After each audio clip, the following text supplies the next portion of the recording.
it going? Just having a little protein shake here for breakfast. Turn left at the traffic light. I feel like I'm always talking to you guys in my car, but honestly, like, when else would I be talking to you? Because I don't have time to sit in my house and record a video. Turn to exit the highway in 2.4 miles. I wish that she would stop talking, because I literally am never at home. So a lot of you have said, hey, it would be kind of cool if you could make a video showing what it's like from start to finish when you are covering a game. So I thought it would be fun to do that today, and I am headed to Cameron Indoor Stadium right now to cover Duke versus St. John. Is it St. John or St. John's? I should probably figure that out. I'm not sure. I know that whichever one it is, people that went there, when you say the wrong thing, they don't like it. I know that for a fact. So I probably should figure out, is it St. John or St. John's? Maybe it says it on this right here. St. John's, boom. Stop talking! So here's what the setup looks like. So you find your parking, and what I like to do whenever I exit my car is go ahead and get out my license.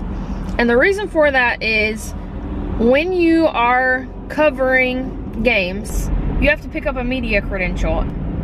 You know, sometimes you might have a season credential, so you don't have to do this process every single time. Like with UNC, I cover every single game that UNC plays, both football, basketball, and a few other sports. And so I have a season credential, so I don't have to do this process. But anytime I am at another school that I'm not covering every single game of, you know, whether it's Duke, NC State, the Panthers, I said school, but I mean team, then I will have to check in at the media will call when I get there and present my ID so that I can show I am who I say I am. Then after that, I go into the media entrance. We have to have our bags checked. It's much like TSA, like when you're going through the airport.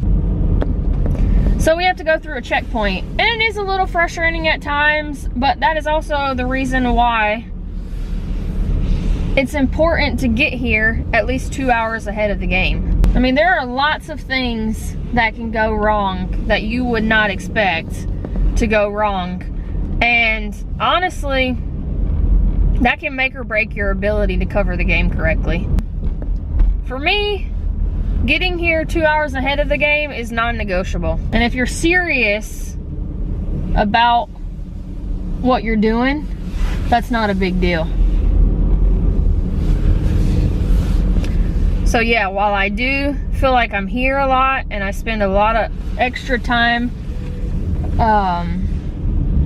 here, and sometimes that time is lax. You know, sometimes you get everything set up right away and you're just waiting for an hour for the game. And that's a perfect opportunity to go and shoot some of that behind the scenes stuff that you don't necessarily get to see. So there's a lot of things to be done before the game ever even starts. It's not just show up and you're ready to go. And I think a lot of people don't think about that, because as a fan, what do? You get there right when the game starts. If you get there a little bit earlier, you might buy some food, you might watch a little shoot around, something like that. But you're not getting there 2 hours before the game, and I don't even know that they'll let you in 2 hours before the game. Alright, so I'm here at Cameron Indoor now. Let's go inside.